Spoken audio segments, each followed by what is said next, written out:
I'm Scott Schiff, along with William Swig, and this is the Ayn Rand Fan Club. William, how are you? I'm doing good. How about you? Good, good. We are pleased to have with us two great Ayn Rand fans from the Aporia Institute on YouTube and TikTok, among other places. We have Ibis and Kudwy. Thank you both so much for joining us today. Thank you. Thank you for having us. Yeah, appreciate having us on. Absolutely. I saw you interviewed by Rucka a few months ago. I really liked your guys' spirit and you're just kind of go out there and try it approach. I think many objectivists get so focused on doing everything perfectly that they don't take action. I've been guilty of that myself. But, Kudwy, I even saw you playing video games while analyzing some objectivist debates, which I really like just for the non-traditional approach to getting people in the ideas. I also saw you guys on Clubhouse, arguing for capitalism, and I just had fun in joining the debate. I just wanted to just have you on because I appreciate your spirit. And Ibis, you've described your approach to persuasion as experimental and inductive to try to, figure out the best way to help people check their premises and to shake their foundations. I'm curious, how did you get started? How did Aporia come about? Well, first it came kind of like you noticed on us on Clubhouse. I noticed Kudwy in a Instagram live conversation with a Black conservative, and Kudwy was a young guy talking about ideas, and it seemed like he was really trying to get to the root causes of everything. And I introduced him to Thomas Sowell, and we began reading a lot of Sowell, working on a lot of Sowell's work together. And before you knew it, we joined TikTok. And we others found us. We started making videos. Kudwy started making videos, and a lot of people were able to find us and were like, "Hey, I love Sowell. I love this. I love that. Can we join you guys?" And it, I don't know. At one point, it became like at least like 90 people spread out through like 4 or 5 different group chats, and then like a whole network of like at least like, I'd say at least 50 to 100,000 watchers and followers following along. So, yeah. Great. And Kudwy, what about you? I mean, obviously you came on like he described, but tell us a little about your journey. I mean, I've been interested in about ideas for roughly about 3.5 years. I kind of started off in the conservative movement.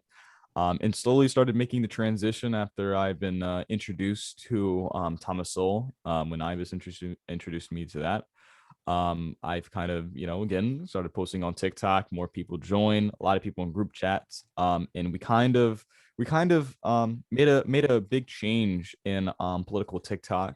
In the beginnings, a lot of the debates were or arguments were basic, kind of, liberal tiers or, our conservatives, this and that. But as we progressed and gained a lot of books and reading material and upgrading our arguments every single week and month and et cetera, we've seen a really big change in the sphere of political TikTok, and we started bringing it on YouTube and other platforms as well. That's great. You started talking about in one of your shows about how you got into politics. You said you were getting into social media, and then you got on TikTok because of a girl you liked was on there. And I just found that so refreshing, the honest. I mean, but it is true. Before politics, before objectivism, any of that, I downloaded TikTok because this one girl had it, and I downloaded it, and then I was like, I later came to the conclusion, I was like, I should start posting on here. And then I remember Ibis, was kind of, I was more having wide eyes about it. I was like, yo, bro, listen, you gotta capitalize on capitalize on this, bro. They'll love you. and this is the time where it's like, 3,000, 5,000 views was like a lot to us. And it was like, really, 3,000 views? Now it's like 3,000, 5,000 views. It's like, okay, that video is no good. We need to get something better out. I will be honest and say that I'm at the right before that, I was doing some work. Sometimes I build websites and do some little social media work for restaurants. And one of the people I was doing work for, their kid just started a TikTok and he was like, look, I got 1 million views. I was like, yo, I study social media, just like as I watch it, because I don't really actually participate in it. So I was like, oh, this is kind of interesting. You're making, what do you mean you got 1 million views? I'm used to YouTube numbers. You gotta wait years for that. And he was like, no, man, I just got 1 million. I was like, okay. And I kind of sat that in the back of my mind.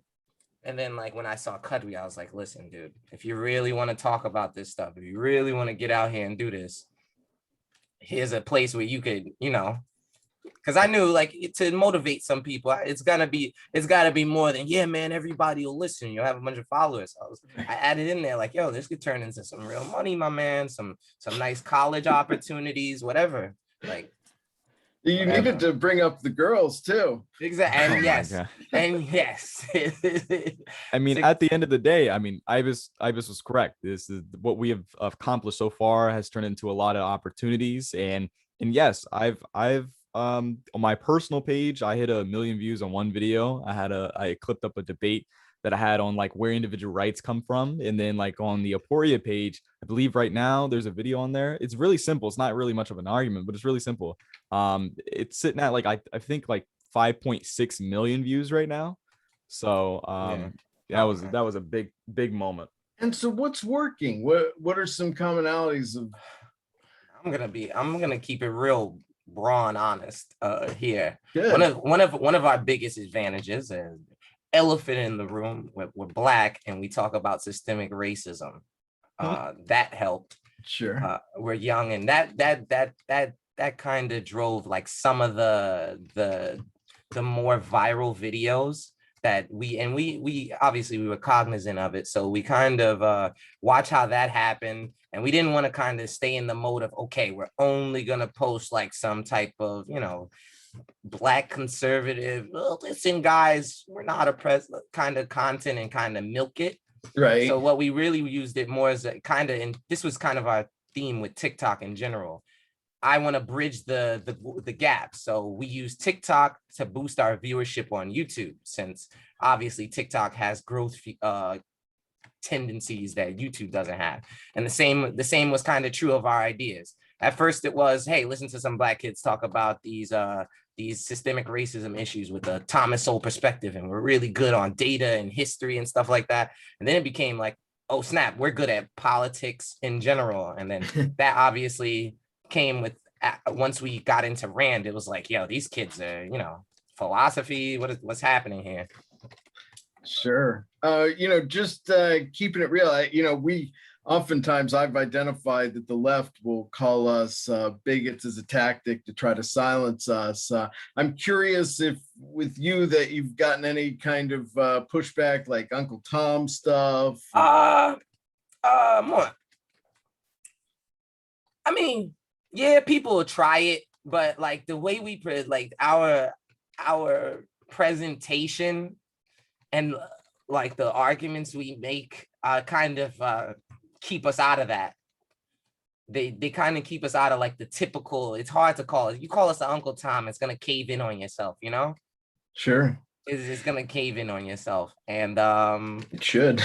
Yeah, it should, but do you think that's a problem for other young Black? Yeah, Well, because absolutely. So what recommendations do you have to handle that attack? A book of Thomas Sowell each day. But I want to, absolutely that, and actually understand, like, actually go into his work and understand the full context of the argument. But I guess the first tactic is like, and maybe like this is more like, you got to make your arguments in the same way you'd make them just speaking, like you make them speak into your relative or your cousin who actually doesn't really care about politics. You get what I'm saying? Like they're like, or these issues, they kind of just accept things as the given. So you gotta, don't be defensive.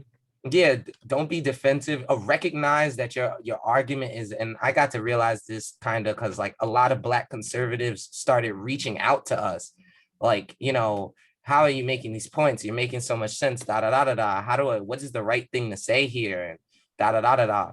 And you gotta first, you have to realize that you're even in this is kind of a weird way to say it, but people get it.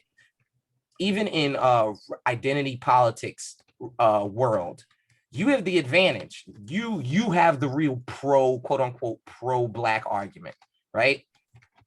Or because it's pro everybody, right? And when you begin to realize that you make it in a different nature, and you stay away from things like just talking about single family homes and stuff like that. Free will, like I said, I think we were talking before, free will points hit a lot harder. Choices, responsibilities, decisions hit harder. Using your real world experiences hit harder, right? And honestly, not falling for the intimidation. When they throw out some situation where, you know, some hypothetical where they try and ask you how you're going to deal with racism, or have you ever experienced it? A lot of answers just redound to, yeah, but I did. And then you break down how you didn't interpret it like a complete lunatic, like a complete oppressed lunatic, right? Like, yeah, there's this racist guy one time. Did I go off the hinges and, like, you know, act like an idiot? No. Or the more broader point is, you know, even though Thomas Sowell has a lot of historical points, what's most important is boiling down these historical points or economic points, whatever, when he gives statistics and whatnot, is boiling it down to the ideas, the culture, the philosophy that these people have. And this is kind of what I would say the mainstream conservatives don't do a lot.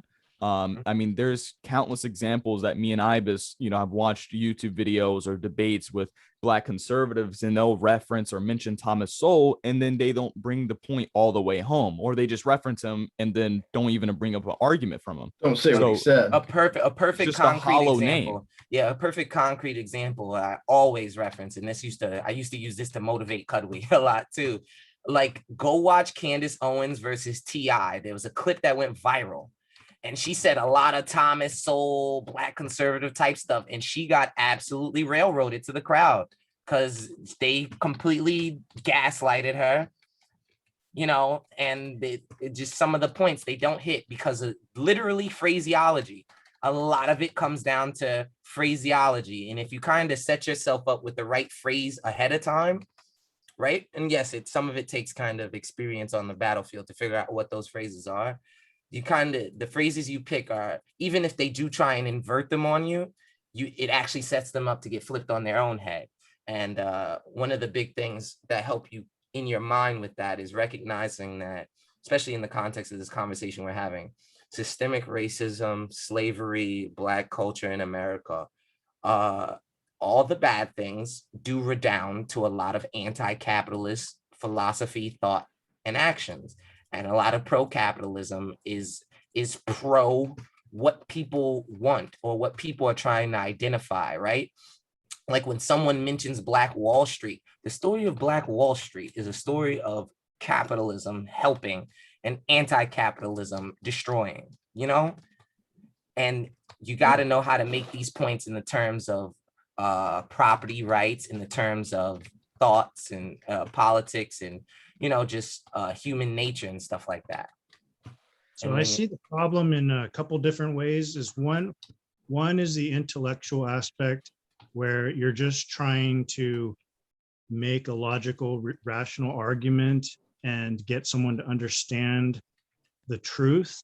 And then there's the psychological aspect where, you know, these young Black people belong to a particular racial group, and their friends might be Black. And so they have this tribalistic mentality within the group. And this could happen in any racial group, Asians or whites as well. And you get this psychological pressure being applied from the group. And that's like another whole aspect to deal with. So if the intellectual argument isn't working, and then you have to try to combat the psychological problem there, do you address that? And what do you Here's, think? well, I think my way of addressing that is and this is what I've seen to help, especially like with people that we've ended up talking to, right? Who maybe don't, especially seeing the differences in people who get it faster than others and people who just don't get it, is that you need an emotional, the role of emotions in the argument. You need emotional attachment to the facts you're making, which helps when you oscillate your concretes, you oscillate your examples and just your abstract general ideas and theory, right? So that's a great point that objectivists, I think, miss out on. They make it so dry and philosophical without tying that, this is how it benefits or it's going to hurt you. And even making it too, like, I guess, economical or statistical. Like I try real world experience concretes, or I try when I'm debating someone or they give an example, I usually use their own example. I call it battling for the concrete. I'll battle you in your example and show you how it's an example of what I'm trying to put forward more strongly or something like that, right? Sure. That makes sense. It's being able to not let your opponent kind of like, especially if you're talking in like abstract theory land, what they're going to do, they're not going to really understand you, and they're going to attribute their own example that they have built in their heads. But when you provide it, and especially connect it with their lives, like an example, I just had a debate not too long ago. It wasn't live or anything, but I was just conversating with this guy, and I asked him, I was like, okay, what do you do? And he's like, oh, I'm a landlord. I said, oh, this is perfect, because this is a perfect gateway to me explain values and everything. Being a landlord has everything to do with values, and it's being able to tie it into their lives. Sure. Well, landlord is one of the evil players of socialist dogma. And so it's, you flip it on people, because we know it's especially kind of talking to regular, especially on Clubhouse or something, because we could talk about the differences between communities. But maybe on Clubhouse or something where you got a lot of active people in the real world, when you make them meet face to face with some of the ideas and the things they're saying, it's like what do you actually talk? Like, you find out that they maybe the concept they're using, there's so much packaged into it that they're just completely mislabeling things. And when you're able to kind of unpack that, it's so much easier, and it reveals so much more, and just the way you take the argument changes, and it usually becomes more or less of an argument, more of like a Q&A. We find if you do it properly, your debates turn into a Q&A.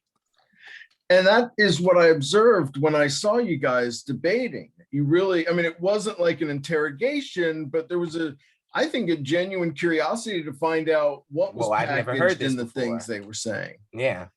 And and it was like, all right, well, so what do you think about, this, whether it's free will or, and then you're breaking down what their premises are for where you have to help explain. I think it's great. We're trying. We're trying. It sounds like your approach is more like starts at the ground level. You try to get down to their ground level and show how their values apply to what you're saying. I wouldn't word it like that, because I think that approach, wording it like that kind of leads to a very wrong type of approach. So it's more like we get to the ground level of reality and what their values mean in reality, not just what they're saying, what it can only mean in reality, like what basically, how do I explain? Like, we know unicorn is a concept of imagination, for example, right? But we know that there's animals with a horn and there's horses, right? So it's kind of figuring out, oh, this guy's thinking of the animal with the horns and he's combining with the horse. You kind of got to dissect what's going on in their concepts, and then but in reality, not more relating it to their values, more like the values that exist, that are real. The things that are real, the rational interpretation, and kind of press them on this. Kind of like, what do you mean? Because in my view, or, in reality, you could say, by that, you could only mean A or B, and when you kind of present them with that option, A or B, what do you mean when you say that word? It starts to unravel and unravel and unravel. And very quickly, you get to the essential and the primary thing that their ideas rest on. Do you see this as related to Ayn Rand's motto, check your premises? Absolutely. Oh, that was the guiding, that was actually the guiding principle behind the method, the name of our group. It's all in there, you know, checking premises to us, aporia, the state of doubt, that state when you're a little kind of like, whoa, that fundamental thing my ideas rested on, I'm not too sure about that anymore, you know. And we see that when the argument or the debate transitions into that Q&A period. Yeah, that Q&A. Oh, well, what do you, when they begin, because you'll notice it's less about them trying to find a contradiction or anything. It's they're just genuinely curious, you know, just to see how it's all connected. Yeah. Okay, so, one other thought on this, and this relates to Kudwy. I watched your debate with young Merck. And you guys started off kind of going at it about particular issues related to race and capitalism. And so his argument was that capitalism is rooted in racism. And you were trying to dissuade him of that idea. And then about an hour in, you guys, he realized you weren't a conservative. And I'm thinking that this is another problem that you face when you're debating someone, is trying to Separate. push away their misperceptions of you, or deal with their misperceptions of you. And how do you identify when your opponent has a completely wrong misperception of you, and when do you deal with that?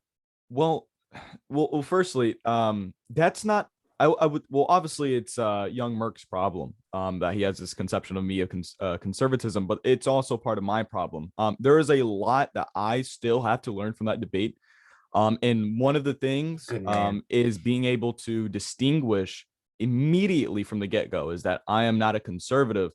And I took that for granted, as if he was already familiar with me, because a lot of the people that I do debate are somewhat familiar with me, and I'm not a conservative. And I took that for granted with him because I've never talked to him.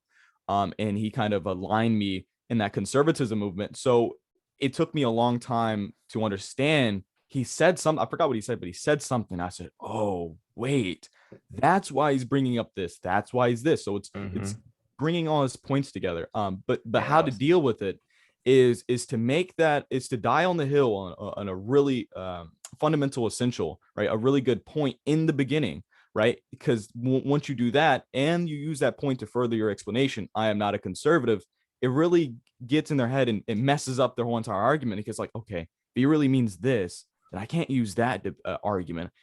Wait, then what is he? And it transitions into that Q&A period because you dissect it all. And you often see them try it anyway, which is an interesting, I guess, psychological or psychoepistemological thing, if anyone cares to look at how usually when you do that, if you know you died on the right hill, you made yourself distinct enough from conservatism that they usually 5 minutes later still try and reapply the argument to you. And then you got to go like, bro, we kind of went over this 5 minutes ago, and they go, oh yeah, right.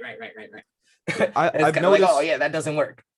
Yeah, I've noticed in debating that if you make your borders around what you're saying very clear cut and concise, and they attempt to align you with something else, you can be able to totally disregard what they're saying in like 1 or 2 sentences. That's not what I'm saying. This is what I'm saying. This is why this doesn't apply. 1 or 2 sentences, and it totally caves in on them.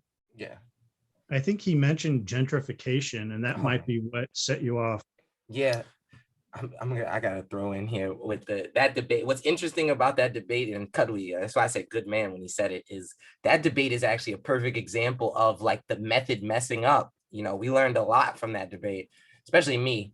Even I had to even like the way I try and convey certain things between me and Kudwy. I said, okay, we got to fix this up, because I was screaming at my screen. Because I was like, how is Kudwy not catching some of this stuff? You know, that was one of those debates. I don't know if I said the example on it's tough when you're in the thick of it. It's so tough, right? Your mind's going, and there's this little, you know, black on black intimidation thing going on. But but it's you have to in the moment kind of catch, like that's one of those debates where it was like, he's by capitalism he means, what white people do in America, or by this word he means that, by capitalism he thinks it's this or that. And you kind of got to be able to see that in a person who can't actually articulate their definition of capitalism, because what they'll give, because their interpretation will often be different than their verbal definition that they give you, right? And that's where a lot of rationists, libertarians, conservatives, when they get into this like social media debate world, you'll notice it. It's like the biggest disease is this whole, what's your definition? What's your definition for that? What's the And if you notice someone, and first, I get it. It seems logical that whenever you debate, you want to ask someone their definition. You actually can't, like that actually slows you down and is worse. What you have to actually do the harder work without being a subjectivist, without importing your emotions or just your arbitrary ideas into their head or their mouth. You have to see what concepts and facts they're dealing with and what they're packaging into them. And I think the way Peikoff put it is, you have to take them literally. You have to take them literally at face value. Don't zoom yourself too much out of the conversation. Don't do too much, oh, what he's trying to say is, or what he means by this is. You kind of take him at face value. And then if you're not too clear, Socratically ask him, is this what you mean by this? Or where did you get this from? Like a lot of the debate style isn't even strongly what you say, it's what you ask and how you ask it. If you ask the right questions, people fall apart. Yeah, I'm very fond of the Socratic method as well. And so the title of the video, I think, was something like is capitalism based on racism or something like that. And I think that would have been a red light to me at first. I would just begin with talking about racism. What is racism? That sort of line, because capitalism is way far down the road from that. So if someone thinks that capitalism is rooted in racism, you begin with the root and you start talking about the root. But I also want to compliment Kudwy, because another aspect of your method that I noticed was you're very grounded in facts. You seem very prepared. When he came at you with certain ideas, you had facts about Benjamin Franklin and the founders and John Adams. You had a John Adams quote. You came at him hard with evidence. And I think that's another thing that's missing from a lot of debates we see in the liberty movement. You don't see a lot of people just pounding the opponent with facts. But the problem comes from your definition of what evidence is and in context, right? And this is something that we had to deal with. What facts do you want to mention, and what facts are better left unsaid? And when do you apply them? How do you explain them? Is a whole nother not conversation, but it's a whole nother kind of aspect. That's not just as simple as, bring with facts, come with facts, or come with evidence, as just, facts over feelings type of thing. Like, we got to understand what is a fact that we should be talking about, and what is one that's true but doesn't necessarily get mentioned. For example, one of the big things in systemic racism debates for me that worked for us, the group, and just overall began to force better arguments to even come out of our opponents, which is, in a systemic racism argument, when we talk about general data, or what I call like comparative or relative facts, where it's like, yeah, you're talking about crime and poverty now. Well, Thomas Sowell not only points some facts about now, but also let's look at these facts about the 1940s and 30s. So it's kind of the mixture of, I guess, when do I make statistical points and when do I make historical points? And then how do I integrate them then with what I'm saying? And to ask good questions. Yeah. This is kind of what I integrated the other day, because just like me and Ibis have conversation, together integrating something, I have kind of, another person that I have conversations with, that he wants to learn objectivism. I see something in him, so I explain my understanding. And I noticed that, especially, I'll start here, before that debate between young Mert After the debate, what me and Ibis kind of caught on to is that there's two things here. One, there has to be a clear distinguishing thing between facts, statistics, and information that's for your understanding, and facts and statistics and information that's for you to say to the other person. When you don't have a clear distinction between those two, when you go in the debate, communication. absolutely. When you go in the debate, let's see if I remember how I worded it. When you go in the debate, and you don't have that clear distinguishing, separating the two, you tend to explain your understanding instead of explaining what you understand, right? Because there has to be a separation between thinking and understanding and communication. And what I see often, especially with me sometimes and other people that I watch debate, is that they'll try to communicate their understanding. They'll try to communicate their thinking right then and there, right? So they think and communicate at the exact same time. And what's happening is that they're forcing their subconscious to reproduce something they don't even have yet. Yeah. See, this is just so great because it's like, you had issues in the debate and you're just coming at saying, how can I do better next time? What did I learn from this? Yeah. We don't completely bottom out like some people and go debates are useless. I think that's one of my big debates. Debates aren't useless. Debates serve a role. I think debates are like core to being human, honestly. Sure.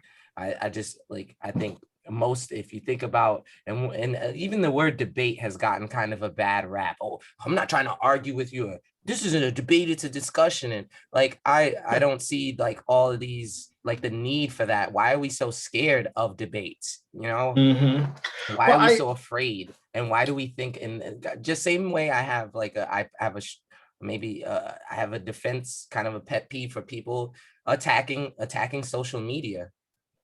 I think it comes from egalitarianism. It's this whole idea of getting a participation trophy just for playing a sport. Yeah. So people don't want a winner in a debate. They want you just have to talk, and then both sides are equal at the end. There can't be a winner because that means someone was superior. And even the kids, and we noticed this too, and this was a big thing we had to deal with on TikTok and Discord. Like, what is winning? Even the kids who are all about debate and the debate internet kids who love debating, you'll notice that there's a very as they say, toxic element to how they go about debating. Those are usually what's your definition for that, kids? What's your definition? What do you define that as? Hey, what do you define that as? Like you have to realize that the debate is Peikoff did this in his communication course. A debate is an advertisement and a trailer for your ideas. So what is winning? What is winning is clearly saying what you mean, right? And honestly, I think in that sense, only objectivists can do that. And we have the complete hands down advantage, right? Because we are the ones who go, well, this is what I mean. This is this concept. This is what I mean. This is this word. This is what I mean. If you read Rand, Peikoff, anybody a lot, even when they say something, they tell you what they mean by it. That's true. They tell you what they mean. And if you learn how to do that in communication, it makes the world of a difference. This is what I mean. And that's the goal of the debate. It's not about because the audience is going to import their own opinions. But at the end of the day, who understood what I was saying, what my point was? Independent of what you think is right or wrong about it, do you have what my point is accurately? So there's a few different ways to measure victory. There's the last man standing, there's popularity, who got the most votes. There's who turned into a blubbering mess at the end, and who's still talking. There's very different, measurements you can make. And I think the problem is when you don't have a vote, or you don't have, someone just blubbering at the end, or you don't have, a panel deciding who won. It really comes down to the audience, and that's determined by votes, likes on your video or something like that. And One of the Of Oh, go course, ahead. there are people who will just decide, I don't agree with the popular vote, and they'll say, yeah, that other guy won, but everyone else thinks he lost. But I don't know, how do you decide who won a debate? When in our experience, it's the when we talk about who was more clear on what they were saying, that of course in the beginning it was kind of like, what does clear mean and yada yada. There's a little confusion, but after a while people did start to kind of to get it. And it wasn't even we'd have, especially when when it becomes kind of a regular ongoing thing, even with our toxic TikTok community, there became a point, especially when you see it over and over again, different people make the argument, right? It becomes obvious to people. And even like the socialists start to not like other socialists because it's like, yo, bro, you're not making our argument look good right now, you know? So Yeah. there's that aspect of, once the focus, the standard is clarity in presenting what you mean, that is a good metric. Also a good, that's why the Q&As after the, or kind of, I don't say after the debate, because we consider the Q&A part of the debate. So we like, and maybe we could get into our kind of debate system and method that we tried to develop in actual format, right?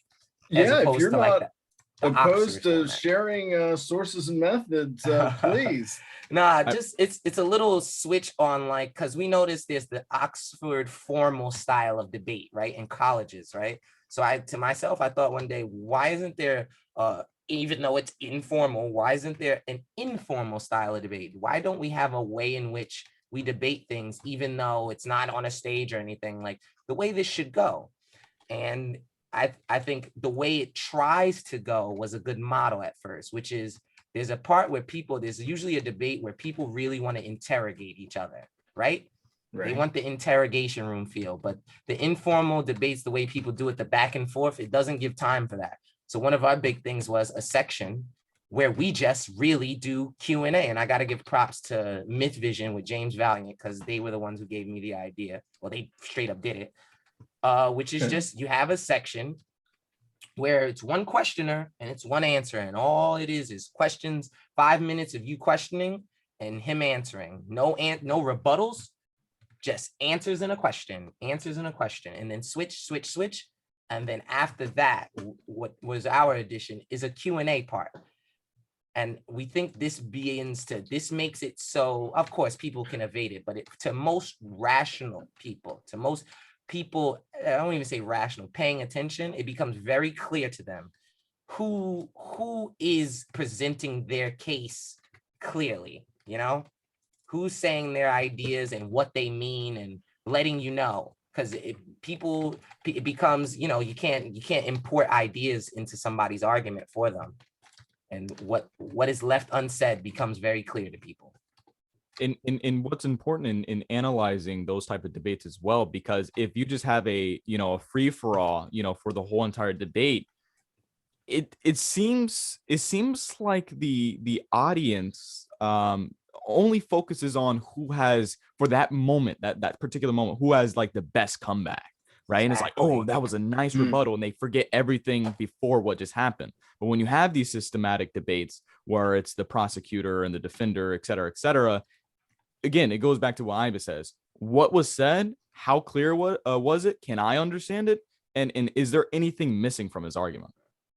You can't have the Crow epistemology built into your debate format, is pretty much like and like, seriously, like, I have some gripes with the way Duran's debate. He was even frustrated the way the debates were going, you know? Like, kind of the format. And once he said it openly, I was like, yo, it was one of those moments. I've had a lot of these lately where I go, yo, mainstream objectivists will freaking love us. They just got to talk to us, man. I think that has a lot to do with the moderator. If you have a bad moderator, the debate is just going to suck.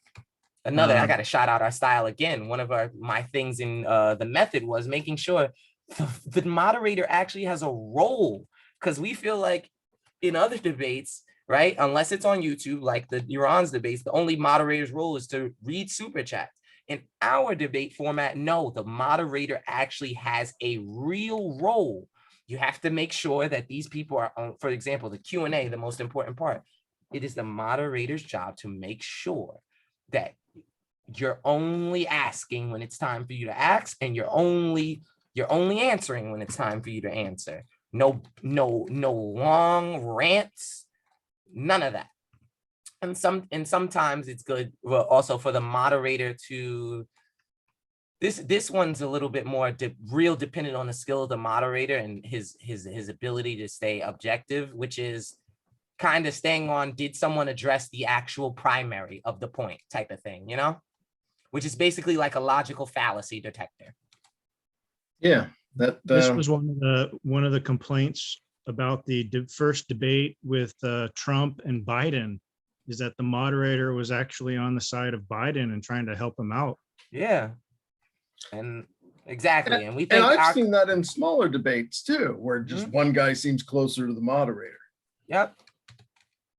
And we kind of I'll explain why maybe we had to, what kind of forced us to have to think of it this way is because, yo, the people on TikTok are absolutely like, it's younger people. It's very sometimes in a bad way competitive, that bad stereotype of debates. It is that toxic sometimes. So there's a lot of people who will one little word from the moderator, and it's their big coat point. Oh my God, you guys, the moderator was so impartial. That's why Vosh wasn't making any sense for 40 minutes. So it's like I don't want you guys to have get out of jail free cards. I don't throw people bail money, man. You got to argue your way out of that. So, you know, that's kind of why we made sure, like, if we're gonna have a mod, he's gonna serve a role, and it's gonna be a real role. It's going to be clear that he's not quote unquote impartial in his own ideas, but in terms of debating, he's making sure people are making arguments properly. Sure. Basic fairness to the participants. That makes sense. Yeah. You know, that just brings me back to, you know, you talked about mainstream objectivism. I mean, I think you guys have things to offer mainstream objectivism yourselves, just in terms of new ideas, experimenting. I mean, you know, whether, you know, regardless of how you think Yaron's doing in individual debate, I mean, he's the guy that's most out there. I want to see more people in mainstream objectivism just getting themselves out there and debating people. What we want to do, shout out to the OAC or the ARI if they hear this, what we would like to do is have a role in first learning through experience all the pitfalls and things to watch out for. And then I think, and Don Watkins is already doing this, so not to steal his thunder, and then working with people on, like, how do we actually do that the right way? Because we've seen a lot of, and maybe the only people who have this actual, like, you know, real ground level experience is the ARI itself. Like, we get to see someone get into objectivism, all the different ways they take it, girls, guys, this guy in college, this girl in high school, yada, yada, yada. And we get to see maybe not all, but we saw a bunch of varying ways on how people kind of did it, got into it, read it, and then tried to debate it, you know? And very quickly we got to learn, okay, this is what you can't say, this is what you can say, this is what works, or that's what's going on in his head, and so on and so forth, right? And when you get that, you kind of build up, okay, maybe the way Rand said it in the book or Peikoff said it in the book, you got to say it where he said it a different way in another book. You know, you got to say it how James Valiant said it that one time, or how Harry Binswanger put it, or you got to be able to put it into regular English. A big thing with me, at least, is, yo, turn that into regular English right now, or I'm not listening to it. I love philosophy to death, but I do not want to hear technical philosophical terms in a debate at all. Sure. I think our job is to just trying to put it into language easier for our friends and family to understand. Go ahead. I'm sorry, Kudwy. No, you're fine.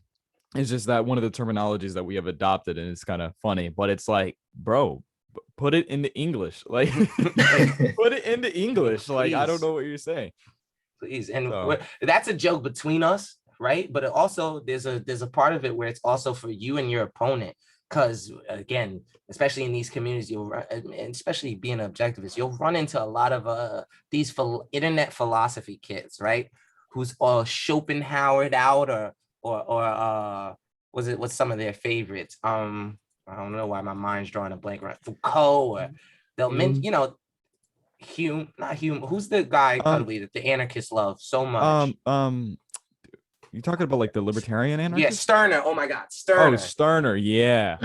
You'll hear the Stirner stuff, and it's just like, man, do you actually want to talk to me though, like about these ideas, or are you just gonna keep telling me like Stirner's verbatim words? Like, at what point do you turn Stirner into like your own words? You know? And it's very interesting when you make them do that, how much stuff just absolutely stops making, like, it doesn't even close to make sense, or rather, it makes sense how it doesn't make sense. Right. And then, well, I have this problem with objectivists too. I write a whole essay in my own words describing some theory I have, and then the comments will be, well, Ayn Rand said this, and they quote what Ayn Rand said, and as if that's do they explain how it apply? I hope that just sounds like ipse dicta at that point. Aristotle said it before. Well, it's usually when I'm criticizing something Rand said. So then they'll just quote Rand as if I never read it before. I'd stay away from that. I'm more of a, well, this is what this is, if anything, if I quote it, I'd say, well, this is what this means, or what I take this to mean. Or if it's really a quote thing like that, I usually do like, I'll show you what Peikoff said on it, Greg said on it, Harry said on it. That's which is the advantage of objectivism, honestly. I know, but what I like to see happen is they don't quote anything Rand said and just deal with my argument. Yeah, well, ideally, I think that's hard with some people, because it's also like we are talking about objectivism, so it's like a lot of people want to have quote the text and have the text right, but I don't think again, this is kind of what I mentioned earlier, that emotional attachment to the facts, right? You have to really ingrain yourself in the ideas, make them real, this worldly, and your lifely, if that's a word. I don't think so, but make it your life. It's about your life. Objectivism is about your relationship to reality properly. And I see this very common against I'll bring it back up, Schopenhauer, Stirner, et cetera, all those people. I think what's happening when people read, high theory books and whatnot, it's that they do something, they don't do something that me and Ibis and us do. They sit there and read it, understand what it's saying, and then go on about their day. What we do is that we read it, understand what they're saying by trying to apply it to reality. So like when we make concretes real to them, try to bring it down to reality. Yeah, you can explain me their whole entire theory, how it makes sense and how it's you understand it. Sure, that's you explaining your understanding. But what I'm getting at is, okay, I'm going to put you in a scenario. Show me how you get from point A to point B. Literally, show me the steps. And they can't. Exactly. Mm-hmm. Yeah, and to be fair, I think some of them probably haven't done all the work in their head. Something Rand said may have clicked for them, and they're like, oh, this explains it all. And then it's similar to like how people, you mentioned, would bring up soul but not say what he said. And then they're doing the same thing where they're just like, I'm quoting this Ayn Rand thing, you should be able to figure it out from here, but it's a poor argument. Yeah. Seems like a debate prep video right now. It's like, I know. Well, that's part of what Ayn Rand fans need, I think. So yeah, I do too. I think that comes from kind of, the kind of debates or stupid mindset, which I don't even think that's like an objectivist only thing. It's kind of like the theme of like older. It's kind of a older, as Anna said, it's kind of a boomer thing, right? Like there's a cynicism. It's like you debated like, people and you didn't persuade people, so you give up on it. Yeah, you debating online, wasting your time like that. It's crazy. Don't you have more important things to do? Like, yeah, sure, sometimes, but if you approach it properly, like one thing, we don't try and learn. We don't necessarily try and learn ideas from debates or all these weird misconceptions people have about what a debate is for. Like, but I think you're growing from it, whether it's not even about the topic itself. Yeah, but Let me ask you about okay. another potential boomer position. So in objectivism, there's the whole issue of moral sanction. And the argument is that if you go and debate someone on their platform, like say a Marxist, and you go, or a libertarian, use the whole problem with libertarianism and objectivism and going to debating at a libertarian lunch or something like that. Are you morally sanctioning your opponent because you go to their platform? And what is your take on that? And do you go on other people's platforms even if you completely disagree with them and think they're full of crap? Depends on the person and the platform, but normally, yeah, like I kind of split it up. Like in a sense, I guess I understand the moral sanction is bad in certain cases, and I love one of the stories Yaron tells about where he was like kind of like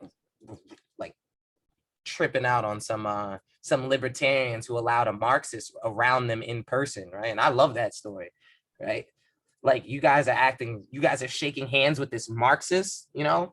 What are you guys doing? That's my type of energy. So on that, I am with that type of stuff. But yeah, it depends on the organization. Honestly, your organization almost, and what your role is, I'd like to say, right?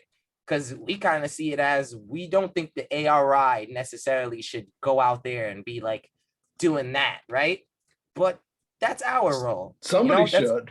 Yeah, no, somebody should. And we think that's kind of our purpose, Sure, because we enjoy it. So we don't think it's like a black and white thing. We think it's contextual. It's conditional. But do you think, is your audience going to go to a Marxist platform and, follow you there? And why would you want to talk to like a Marxist audience? I wouldn't, to be honest with you. Those people are usually far gone. I've noticed that I don't want to talk to not extremes on both sides, but I don't want to talk to,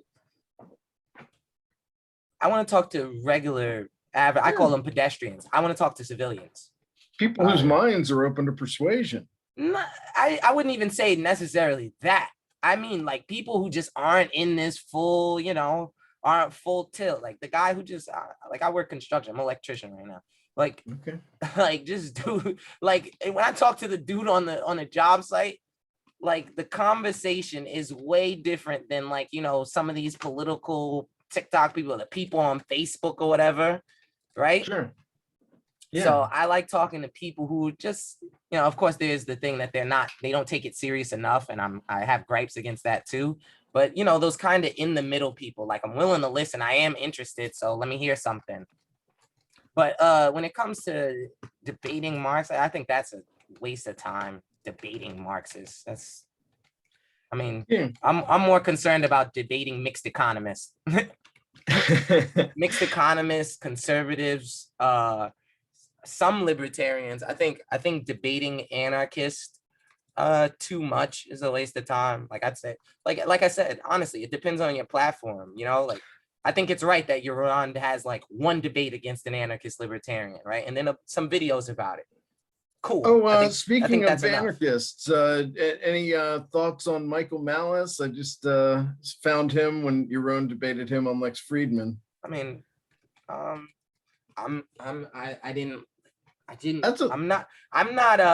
wasn't into him like before this, or right. I knew about him, but I'm not like I put him in the same category as like Jordan Peterson. Like they're kind of heroes of libertarians and right-wing people, but I don't see the appeal, never did, even before objectivism. Yeah, well, Malice is a fan at least of Ayn Rand. Yeah, but he's more of a troll. What I could get is he's a fucking troll. I'm not too. I don't think he's that great. I mean, I don't find him funny. I don't know. He's a self-identified troll. Yeah, see, that's true. Jordan Peterson's not a troll. He's an educator. Yeah, Jordan Peterson's a fucking troll. Jordan Peterson's a troll. But I'm more positive about him. But I wanted to know. I want to hear why Jordan Peterson's a troll. I mean, I like just more not intellectual, just more the way he presents himself sometimes is just, you know, most of the videos I got introduced to Jordan Peterson because I don't actually watch like a ton of his content like some people do. Like I've watched like the compilations of him looking good, and I think those videos are pretty cool. But like I've seen like more stuff of him talking about carnivore diets and stuff like that. So that's why I say he's a troll. But Okay. it's not I actually his like I I saw don't his actually know interview his with political positions or anything like he that. did an interview with Michael Malice that was really good recently. Maybe I'll check it out. I saw his thing at ARI. I wasn't a big fan of that. I'm Was not it Nice. AR? saying I'm not saying to check him out. I'm just saying I just don't think he's a troll. And yeah, he said he saw mostly like diet videos and stuff. Yeah, So him and his daughter talking about why they're going on a lion diet or some crazy nonsense like that. So that's what I'm talking about. you said you like the paleo stuff. So Well, my definition of a troll is that you're dishonest and you're there for, you know, some illicit reason. And I think Peterson, he's an honest person. He I wouldn't believes add in dishonesty it. into trolling. I think there can, yeah, I definitely don't think a troll great. means dishonest. You guys I'd are say. clarifying your definitions. I love this. Yeah, but we spent like man. 5 minutes not doing it. That's better than the hour with Murphy.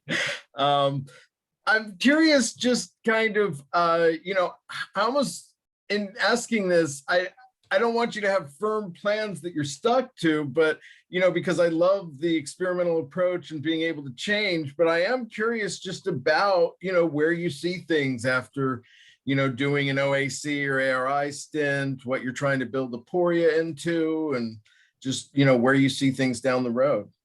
I'd say building Aporia into that market of where there's not a lot of objectivists. I think Iran is the only person that's kind of in the market of what we're looking for, kind of that subsection where we can do Alex. We can do the things that the institute themselves cannot, right? Because the institute kind of has their hands tied. They're unable to do that, or they're wary, or there's like, I don't know about the reception on this. We wanna go out and experiment. And if it doesn't work, we'll stop it. But if it works, we're gonna continue doing it. And we want to kind of fill that YouTube marketplace. But if you're talking about personally, then I personally want to get my PhD in philosophy. Definitely use that as my advantage to go wherever I choose. If I want to, I don't know, there's so many like ideas. If I like, you know, want to go write a book, I can go write a book. Or if I just want to go work for, I don't know, Alex Epstein and his Center of Industrial Progress, you know, if anything I want to do, I mean, like I can. Yeah, that's the right spirit. I'm switching over. I know we don't have a guy here with us, but our other guy, Austin, he's another PhD. He's Love actually Austin. in college. Yeah, he's incredible. So that, and then me, yeah, most of us, it's generally focused on writing, but and reading, reading, and all building up into content, because content is the name of the game. Sure. Thing. So, but we just want to expand past, you know, just, you know, it doesn't just have to be clickbait YouTube or this or podcast. This it can manifest itself in many forms. Like, and YouTube is a great place to see that, right? There's food review channels, movie review channels. There's a lot of channels that get philosophical and don't even realize it, you know. That's true. There's a lot of things. Like, I think the movie review is so philosophical. Movie review YouTube and TV show review YouTube is so philosophical. It has so much potential for philosophy to be injected into it, especially objectivism. So there's stuff like that. Yeah, I mean, that goes back to Kudwy playing the game while he's doing the debate analysis. I just think that, you know, sometimes it has to do with being a more advanced mind that can take in information in different ways. And it's just trying to present something that used to be considered kind of dry and just finding novel ways to get people at least to the door to see if they want to hear more. and not in a quirky kind of, yeah, we're trying to make objectivism cool for the young hip kids kind of way. Like, it's not like that. That's but how it's I like, would sound. yeah, but it's more just like, nah, bro, objectivism is cool because reality is cool and facts are cool, and you guys are just being weird. That's kind of our approach. You guys are the weirdos. You don't see this potential for debate and video games and all this stuff on YouTube, you weirdo. What's wrong with you? You know? And I don't even come at that position as to like trying to make objectivism cool or like proving it or anything. I think the new word that I'm adopting here anytime when I'm expressing objectivism is demonstrating it amongst concretes. I'm not here to sit here and prove it and bring every single concept and everything and how I'm thinking about it down to reality and proving it. Bro. I'm here to just apply it to concretes and move on with my life, whether that's conversation, writing, debating, whatever. Go read. Other than that, go read the books like I did, bro. That's it. Stop being lazy. You guys were talking about discussing philosophy while playing video games. I saw the video your institute did called Poor Pay More. And was that you, Kudwy, doing the voiceover? Yes, that was me. So the video is you talking, and there's an animation, a video game animation on screen with a car and a ball bouncing around. And there's kind of some spacey music going on too. Can you tell me what's going on there? Why did you do it that way? What's the purpose of it? Oh, so yeah. No, this is actually easy. It's very experimental. So my influence for doing something like that, was mainly TikTok. Well, it came from TikTok. The reason being is because TikTok and the community, no matter what type of platform you're on, whether it's politics or this or that, what's interesting is being able to grab the person's attention within a split second. 1 to 3 seconds is the most you have, and being able to keep them there. Because there's multiple examples in which I'm scrolling through TikTok and I find a video and I watch the whole entire video and I lost track of time. It's because they caught me for that amount of time and it was a really good video and you might want to watch more. So what's interesting about that video is the experimental approach here is one, I had the words displayed on the screen. So instead of just listening and there's nothing to watch, they're reading along too. So that's keeping their attention. Secondly, is the video game in the background, which is a very famous game called Rocket League. And people are watching the gameplay and or reading along and listening to my voice. And my voice is professional. It's not, bad quality. I recorded it on a mic. So everything here is professional and it keeps the person's attention. And when I originally had it on TikTok, it was a success. I believe it was like I don't know how big it was, but a couple 100,000 views that people actually watched that. It was a great success in keeping people's attention. And surprisingly, I'll add in this because some people may be a little skeptical. The comment sections were actually engaged in the topic. A lot of people get a little kind of cynical about it and go, "Oh man, that stupid video game in the back, they're gonna be distracted. They're not really paying attention to the ideas, Kudwy. They're just watching that game in the background." But no, they actually do engage with it, and a lot of people found themselves like, I never even thought about that. And you find yourself, okay, let me go outside and walk around my neighborhood. And you're like, wow, look at that. I have the Walmart that can sit all their stuff out. I think this is a point Kudwy made in the video. I'm just, I can go to Walmart and they have all their sales stuff outside. How come when I go to the hood or whatever, it's all, there's a security guard at Walmart. What's going on at the supermarket? So stuff like that. So I think that's interesting. I think that what you're trying to do is engage people with already limited attention spans. Yeah. And get them to expand their attention on that subject. Yeah. We definitely, it's not like, appeal to their low attention span and then keep plugging away at that kind of drug, I guess you could say, or whatever you want to call it, right? No, it's kind of like, okay, we got it. You guys got a little bit of low attention span. You shouldn't. We grab you in and then it's like, come, like we try and do a funnel, right? Just like TikTok, we tried to funnel it. Like, yeah, you see us on TikTok, but what you should really do is come check out our YouTube videos, and then the YouTube videos is what you should really, really do is go pick up this Rand book. you know? And then what you really, you know what you should really do? Come to Ocon, bro. And then, you know, it kind of goes up the funnel. Or go check out his channel. Go check out the Ayn Rand Club on YouTube. And it's supposed to, we're trying to create an ecosystem, right? By gaining digital real estate. I think that's like the most kind of professional, pitchy way I could say it, you know? Turning 30 seconds into a year's worth of work. Yeah. 30 seconds at a time. 30 seconds at a time, you know? Changing the world 1 second at a time, you know? Literally. This is great. Well, guys, I want to thank you so much for joining us. You know, I would like to maybe have you back. I think I told you this in the pre-interview. I consider myself an identifier of values, and I have high expectations for you, just based on what I've seen so far. And I'm just looking forward to say that you know, we had you on our show before you got real big. I mean, oh man, that like, I honestly think about that sometimes, and I hope so. I think we're good people for the job, and I think one of the best things, I'll say this, because we're closing out here, I guess, one of our best attributes, you could say, or characteristics, is the fact that we want to be the greatest middleman you ever saw in your life, though. Like, we honestly do accept the role of middleman. We enjoy it. We like being the middleman of ideas, and you know, there's a whole bunch of economic principles we could get into, but yeah, we like being those middlemen, kind of like money lenders. We like providing you know, the resources and abilities to move up the chain. Like, we like being able to say, as objectivists, maybe we're not the most expert on Ayn Rand or Peikoff, but listen, we know about James Valiant, Edwin Locke, Tara Smith. I have a book recommendation for everything. I have a video for everything.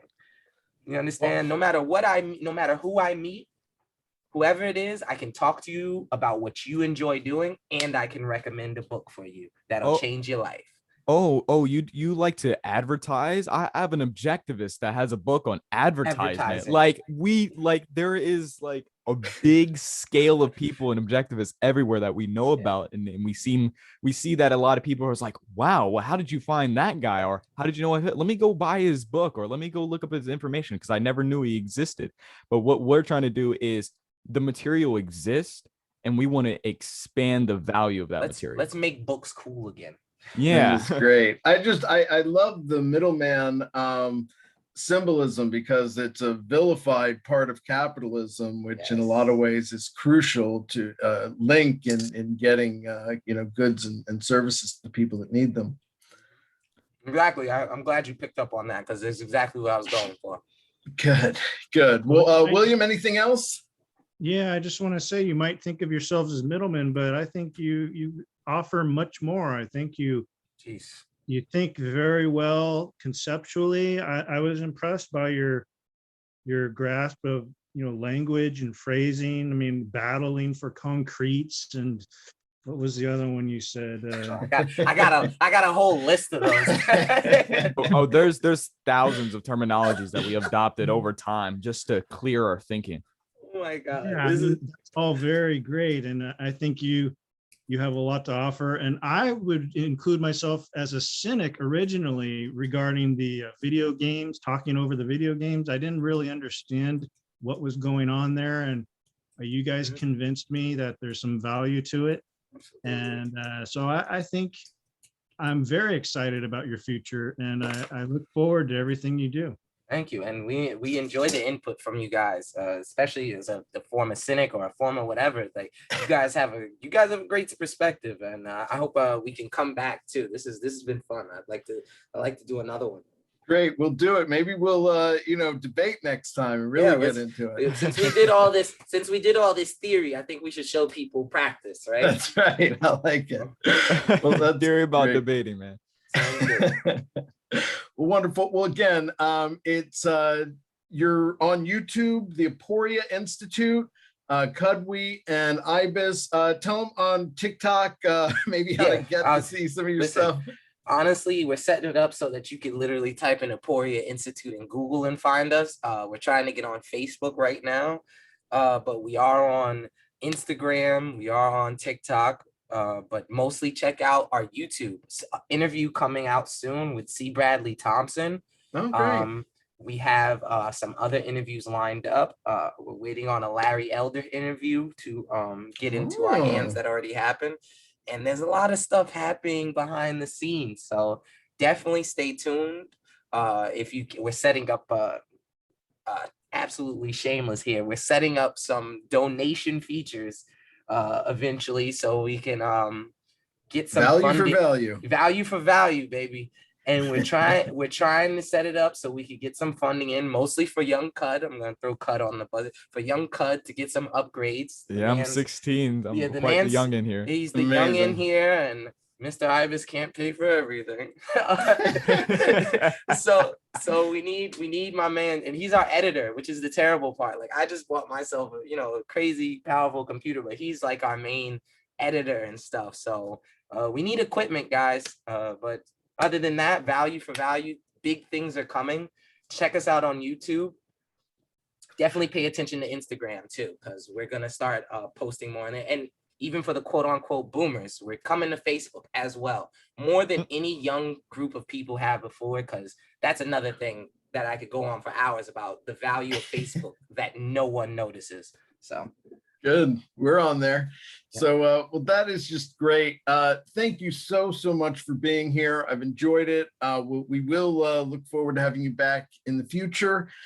This has been the Ayn Rand Fan Club. I'm Scott Schiff along with William Swig, and we will see you next time.